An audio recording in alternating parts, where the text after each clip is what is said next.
¿Qué tal? Bienvenidos a Elecciones. En esta ocasión nos toca nada menos que el programa, bueno, la lección número 10, que se refiere a 1946-1952. Elecciones civiles. Por lo pronto es digamos, un título momentáneo, ¿no? Porque además saben que estoy confeccionando algo por escrito, entonces, bueno, por aquí pasar esta cuestión de que son elecciones civiles, porque van a tener una característica muy peculiar, pero, pero como ustedes me van a permitir,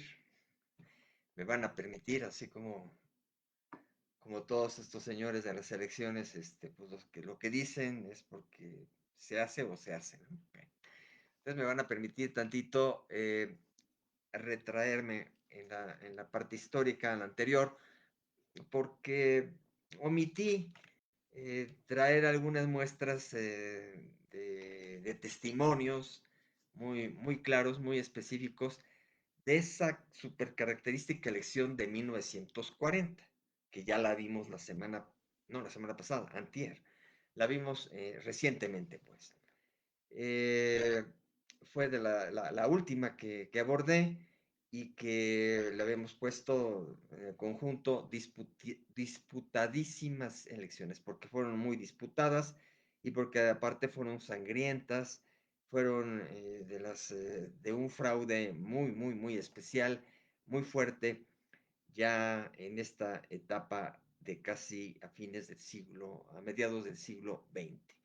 Entonces, bueno, expliqué un poco toda esa situación, leí algún pasaje de Enrique Krause, que ahora también lo traigo para la otra lección, pero hay otros elementos importantes que quisiera ir rápidamente, si me lo permiten, antes de avanzar con las elecciones de hoy. Entonces, estamos otra vez repasando esta de 1940 y nos dice, por ejemplo, aquí la memoria política de México.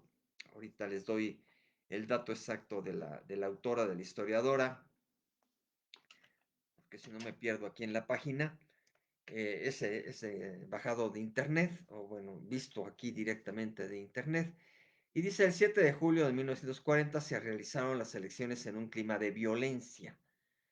¿A qué nos suena eso? Ay, aquí estamos precisamente en camino a una muy especial de 2024. Bueno, se realizaron las elecciones en un clima de violencia, en el que abundaron los asaltos a las casillas, la quema de vehículos, los muertos y los heridos. En la capital de la República, la casilla en la que votó Ávila Camacho por Rafael Sánchez Tapia tuvo que ser rescatada de manos de los almazanistas, que eran los de Almazán, pues los partidarios del contendiente mayor de Ávila Camacho, por una brigada de choque. El presidente Cárdenas no pudo votar, o sea, Ávila Camacho prácticamente votó allí, pero fue muy difícil la votación en ese lugar. Luego, el presidente Cárdenas no pudo votar porque su casilla fue tomada por los almazanistas. Y el general Almazán votó sin problema por el ingeniero Manuel Bonilla, porque su casilla estaba ocupada por sus partidarios, por sus propios partidarios. Después, Almazán hizo un recorrido por numerosas casillas en donde fue recibido con aclamaciones, ¿no? También muy exhibicionista el señor, ¿no? O sea, ya votó en su casilla y de repente fue a visitar otras, ¿no? A hacerse presente, a ver qué estaba sucediendo y pues a recibir la cargada en ese sentido, los aplausos, ¿no? Nos habla aquí de los votos, ya saben ustedes que oficialmente arrasó Ávila Camacho, pero nadie se la creía porque Almazán traía muchos simpatizantes.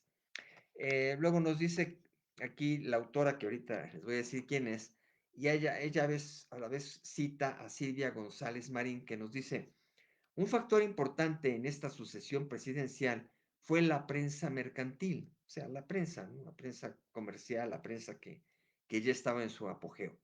Su desarrollo empresarial le permitió alcanzar una gran presencia en amplios sectores de la población sobre todo entre las clases medias.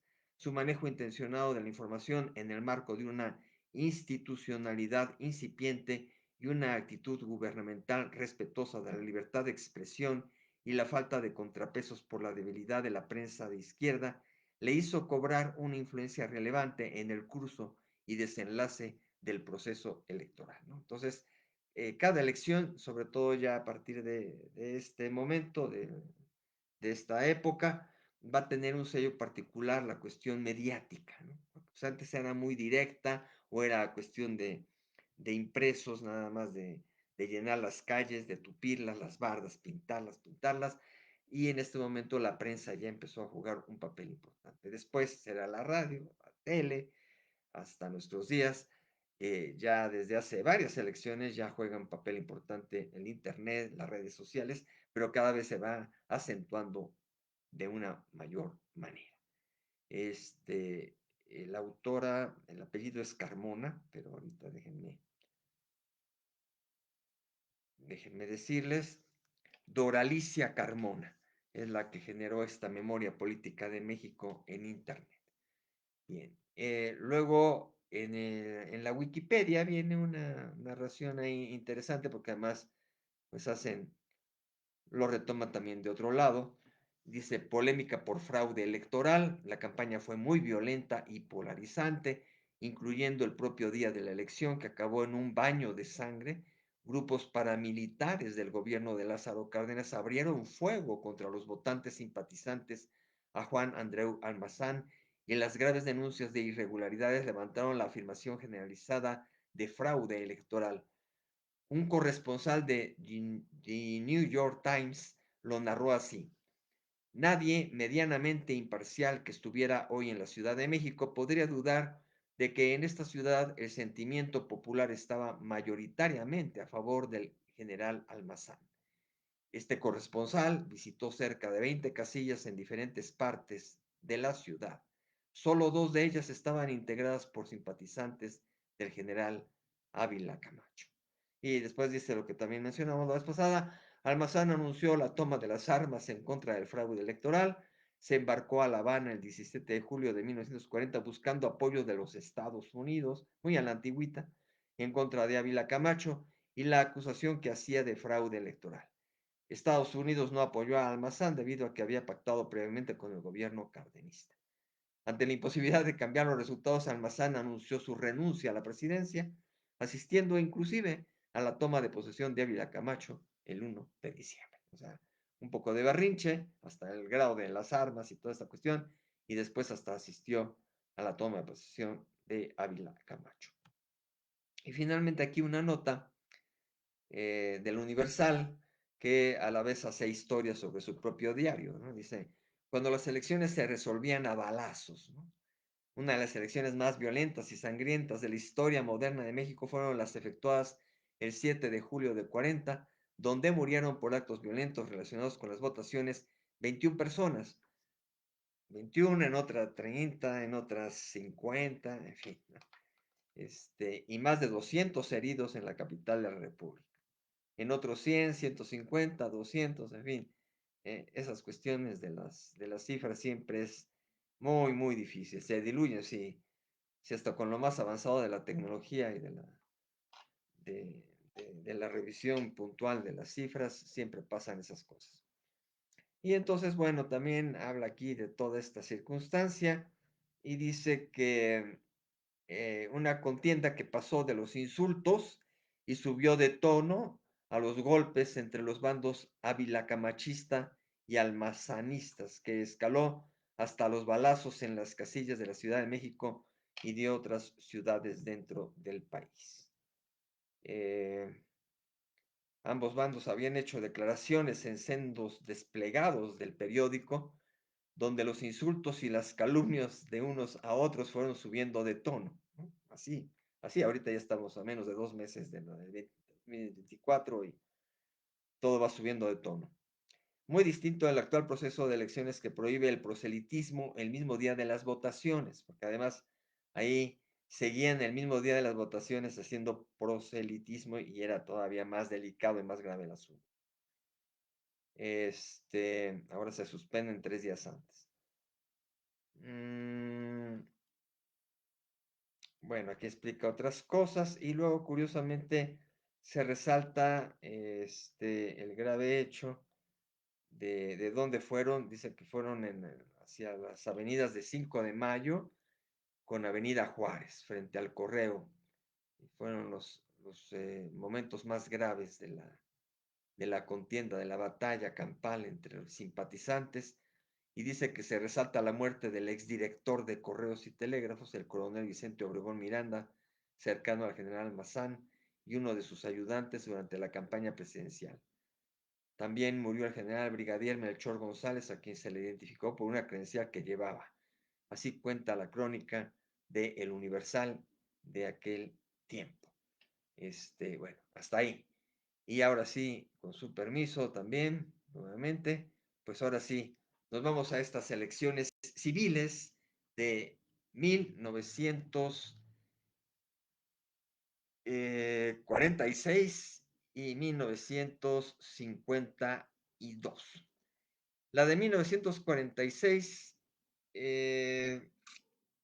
tuvo como característica que fueron descartados previamente alguien que andaba haciendo mucho ruido. Y cuando decimos, o digo aquí, que se descartaba a alguien básicamente del partido gobernante, ¿no? Que es el que más se tenía ahí como la lucha interna previa para ver quién iba a quedar, porque pues, de alguna manera ya estaba instituido el mentado dedazo, ¿no? Ya elegía, obviamente que dizque el partido con sus sectores, campesino, obrero, popular, etcétera, militar también, sobre todo en esa época, todavía el militar tenía que ver mucho, después como que fue hacia el lado y ya no se quedó lo campesino, obrero y popular, pero pues era una especie de pantalla porque el presidente en turno es el que decidía, el que inclinaba la balanza hacia uno u otro.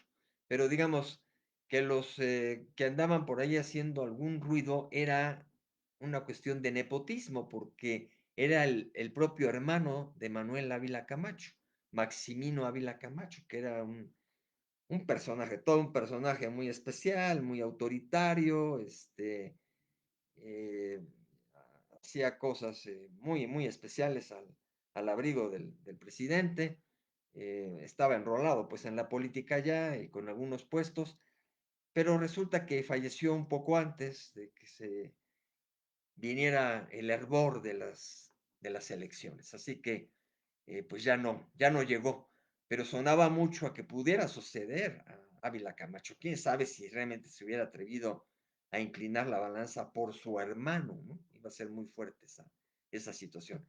Yo creo que más que nada el ruido era un poco exterior, ¿no? O sea, a lo mejor sí tenía cierta inclinación, pero no creo que se hubiera totalmente decidido por ello, ¿no? Entonces, aquí esa cuestión mediática que empieza a lanzar y empieza a crecer, era lo que más hacía ruido. Pero total que el señor se fue al otro mundo y entonces, pues ya ni siquiera se le mencionó cuando vino el momento serio. Otro que sí estaba en el radar y que era fuerte aspirante, Miguel Enríquez Guzmán. Miguel Enríquez Guzmán, se hablaba mucho del enriquismo y era alguien que parecía que sonaba mucho que podía asumir la candidatura. Pero finalmente Ávila Camacho se decidió por Miguel Alemán, ¿no?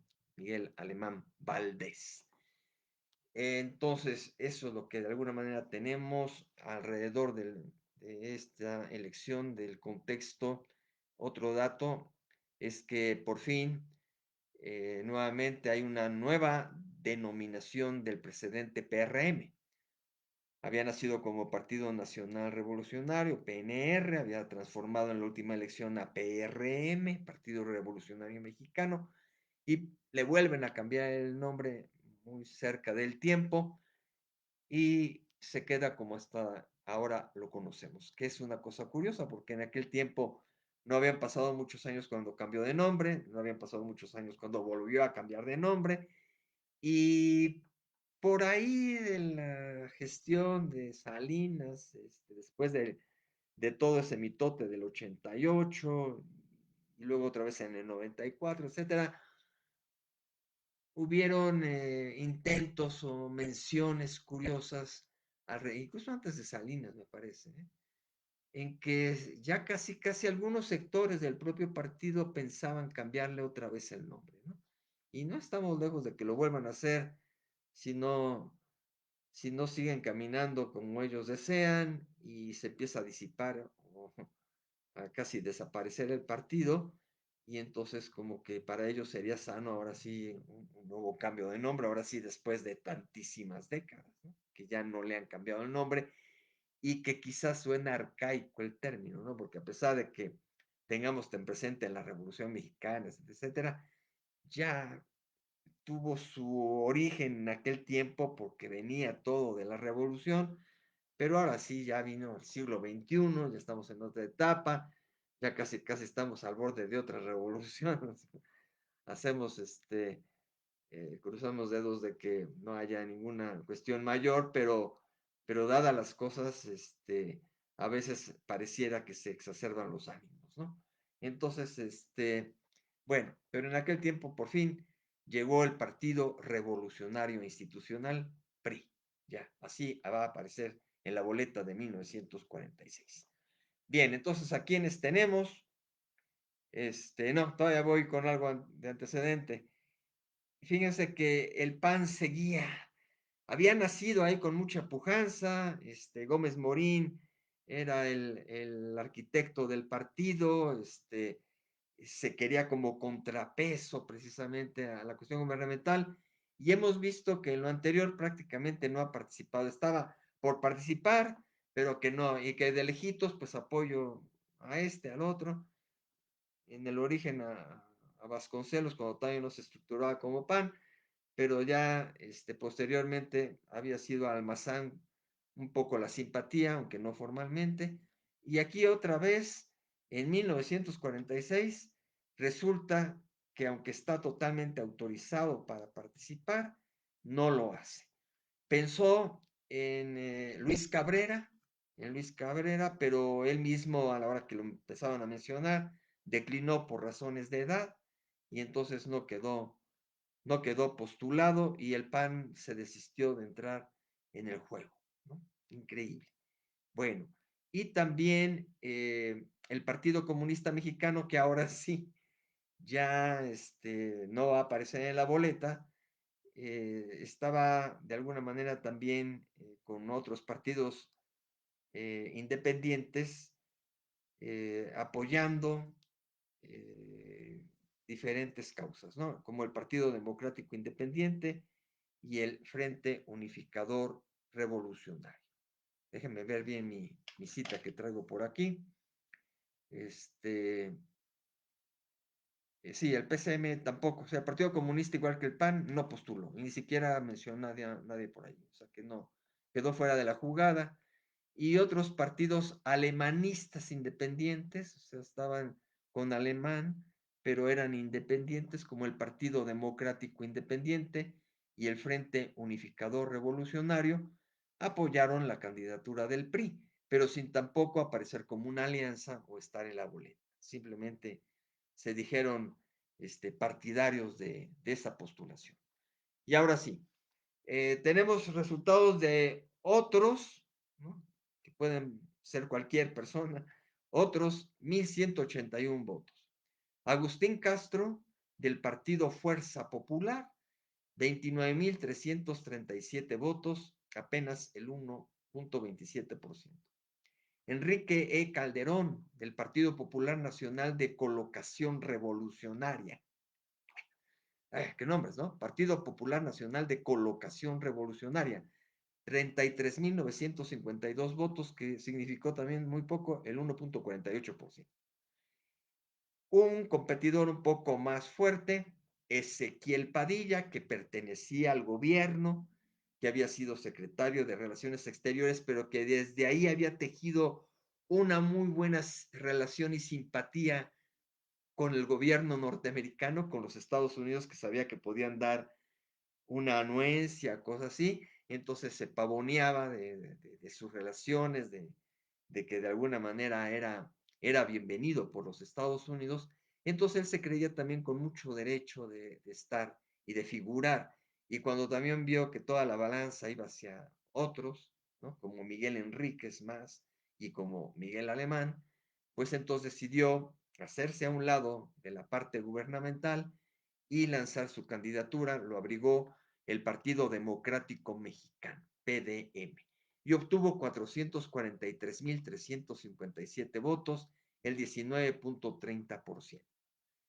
Finalmente, don Miguel Alemán Valdés, el llamado cachorro de la revolución, ahorita voy a una cita, del Partido Revolucionario Institucional PRI, obtuvo 1,786,901 votos, que significó casi el 78% de la votación, que fue muy amplia. O sea, su máximo competidor pues, estuvo a 50 puntos de él, Ezequiel Padilla, ¿no? Y de ahí en fuera los demás muy, muy abajo. Así que Miguel Alemán Valdés fue presidente electo y luego tomó posesión el 1 de diciembre del mismo año, 46, y se convirtió en el presidente constitucional de los Estados Unidos mexicanos.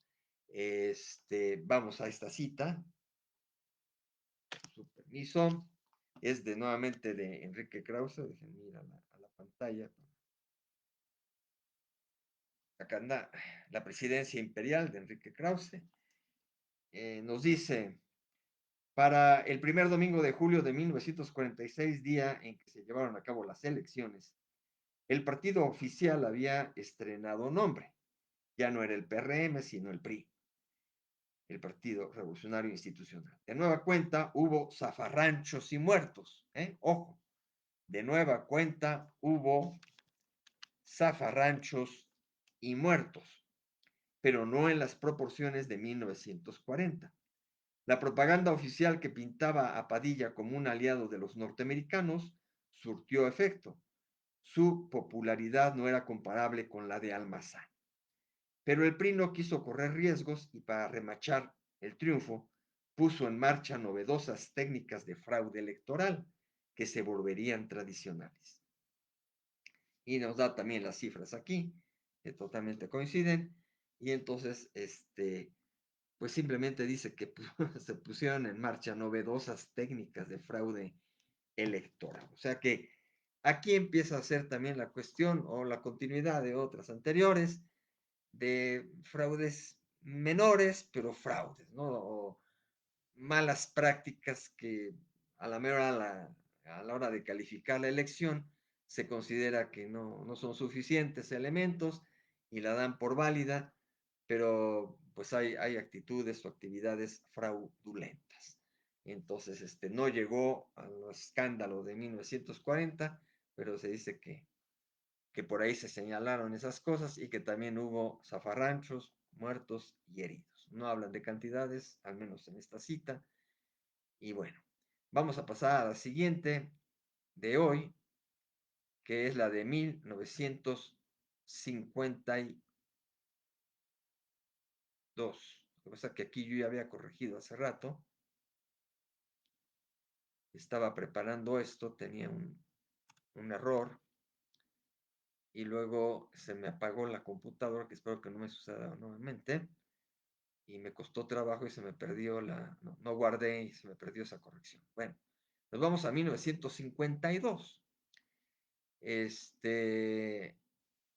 Muy importante esta elección también, 1952, que va a ser para el sexenio 52-58. Aquí fue descartado también un elemento que falleció antes, que sonaba mucho, que era el secretario de Gobernación de Miguel Alemán, que era Héctor Pérez Martínez. Héctor Pérez Martínez como secretario de Gobernación y como también venía Alemán de Gobernación, y ahí empezó esa cadenita.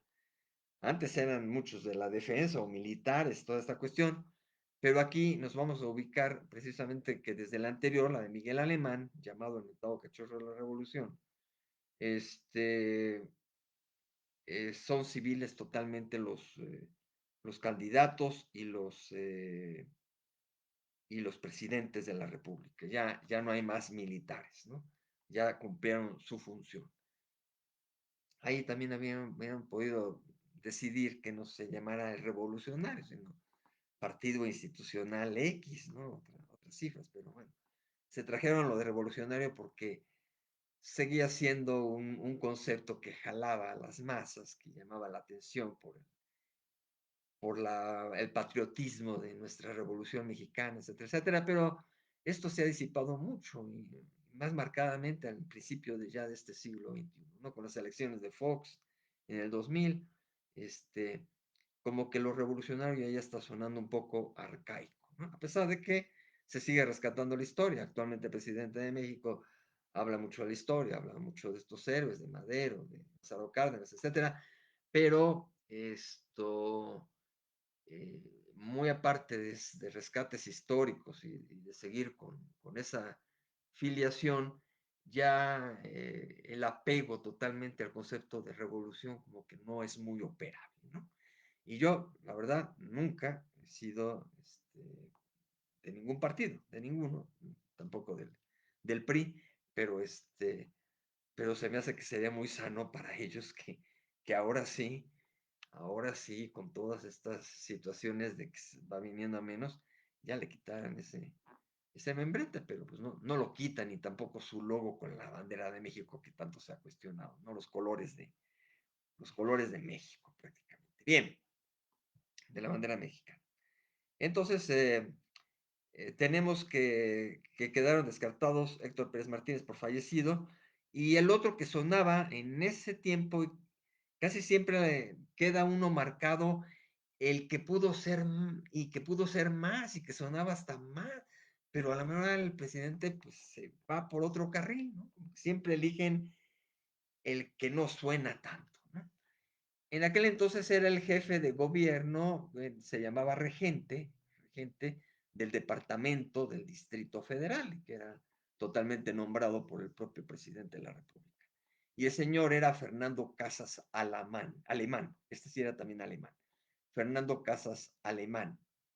No sé si tenía algún parentesco con el propio Miguel Alemán, alguna cuestión de primo o cosas así, pero realmente eso se me viene ahorita a la cabeza por el apellido, pero cuestión aparte, él era Fernando Casas Alemán, sonaba muchísimo y ese otro que pudo ser. Si se hubiera inclinado la balanza allí, la historia de México hubiera cambiado terriblemente. Bueno, no lo es, pero acaba a aparecer un contendiente muy interesante, ¿eh? Entonces se inclina la balanza por una persona un tanto gris, modesta. Se habla mucho de su honestidad, honorabilidad, etcétera, pero fue un personaje un tanto, pues, no muy llamativo, ¿no? Adolfo Ruiz Cortines. Pasó más a la historia y es más famoso por la colonia Ruiz Cortines, que estaba muy cercana a la colonia que yo vivía antes. Bueno, es donde está el Estadio Azteca, ¿no?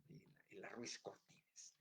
Se conoce más a Ruiz Cortines por eso que lo que fue auténticamente un personaje real de carne y hueso, Adolfo Ruiz Cortines. Entonces, vámonos con los resultados ya. Otros, aparecen como siempre otros, 282 votos, que no representan nada de porcentaje.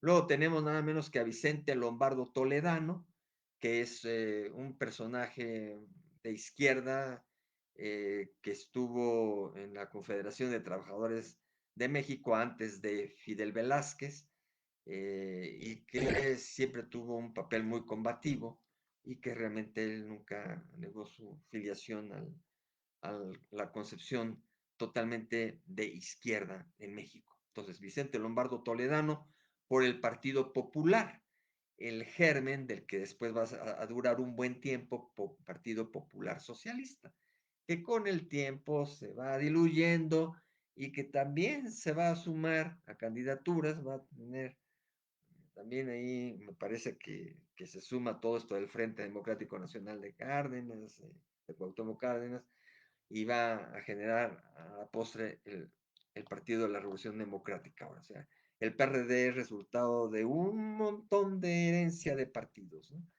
de partidos por allí. Igual Morena, porque Morena se volvió a desprender del PRD. Y de todos modos, todo ese frente, aunque trae toda esa herencia, pues también trae la propia herencia del PRI, ¿no?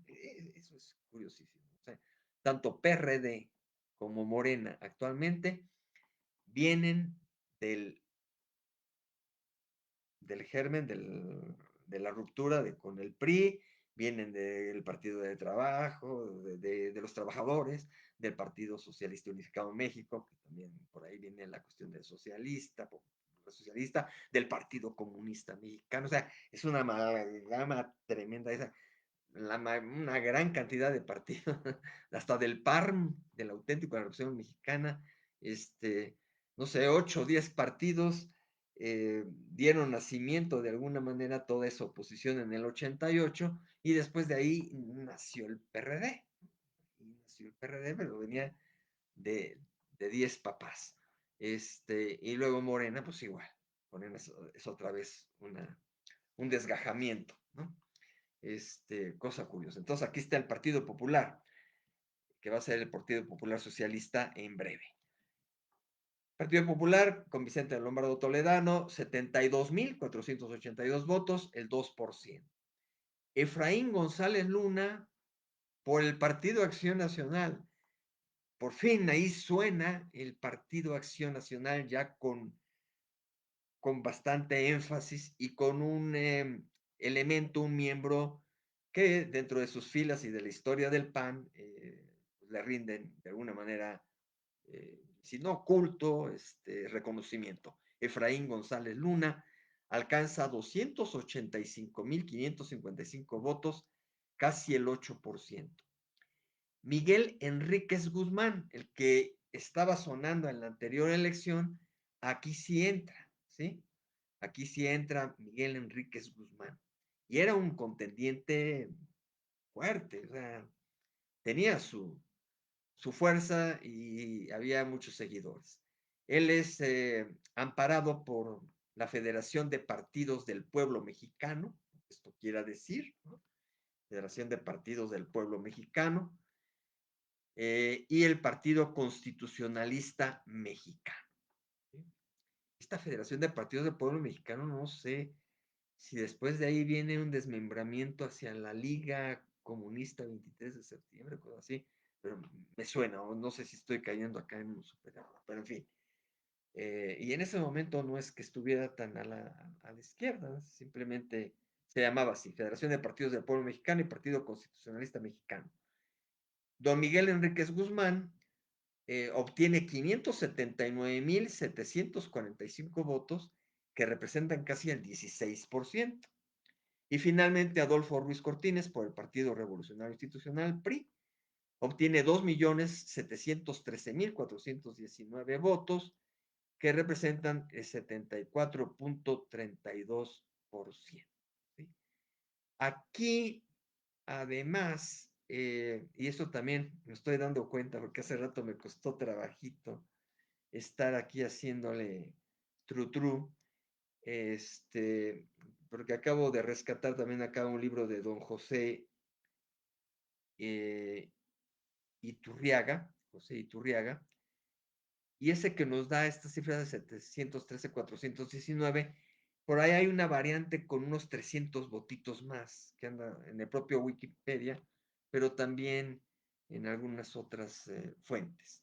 Así que, bueno, no varía mucho más que por 300 votos, y ya hablando aquí de millones, no es nada, ¿no? Representó el 74%.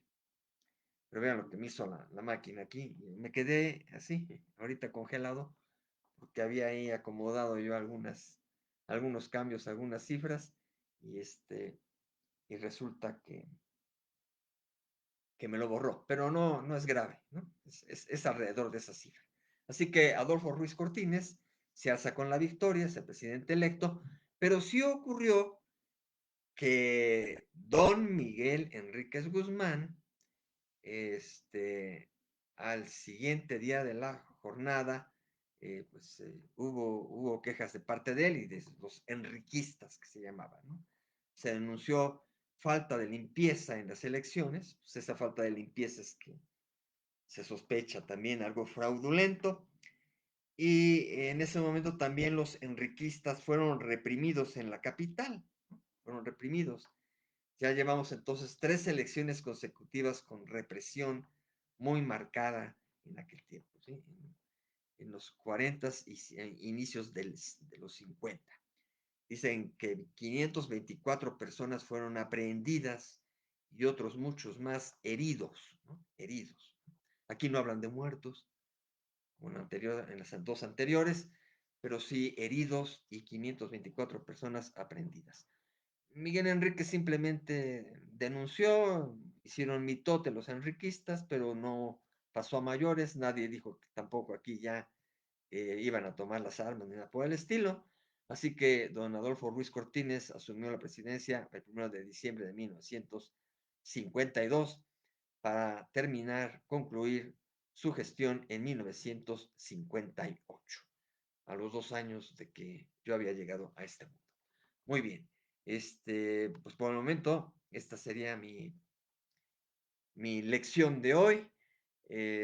Como siempre pido también su comprensión, no soy historiador, soy Teófilo Huerta, un comunicador apasionado por la historia y que todavía está en toda esta etapa digamos, desde octubre del año pasado, no, desde hace de menos 20 años o más, fue precisamente en 2000, por 2000 más o menos, un poquito antes, más de 20 años que ya ando con esta cuestión de juntar fichas presidenciales, datos de elecciones, etcétera, pero entonces son 20 años, pero desde octubre pasado me metí mucho con el tema electoral, investigar, leer, pero el tiempo no alcanza para ir puliendo todo y por eso hasta dentro de 6 años les prometo más puntualidad y rigor histórico en todas estas cuestiones. Así que ustedes también tienen la palabra para